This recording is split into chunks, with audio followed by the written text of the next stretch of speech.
C. Joseph Vijay எனும் நான்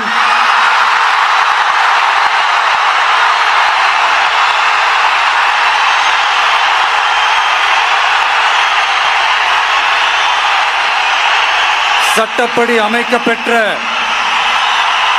இந்திய அரசியல் அமைப்பின்பால் உண்மையான நம்பிக்கையும் மாறா பற்றும் கொண்டிருப்பேன் என்றும்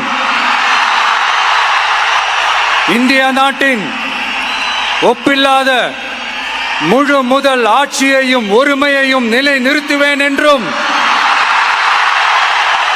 தமிழ்நாட்டு அரசின் முதலமைச்சராக உண்மையாகவும் உளச்சான்றின்படியும் என் கடமைகளை நிறைவேற்றுவேன் என்றும் அரசியல் அமைப்பிற்கும் சட்டத்திற்கும் இணங்க அச்சமும் ஒருதலை சார்பும் இன்றி விருப்பு வெறுப்பை விலக்கி பலதரப்பட்ட மக்கள் அனைவருக்கும் நேர்மையானதை செய்வேன் என்றும் ஆண்டவன் மீது ஆணையிட்டு உறுதிமொழிகிறேன்.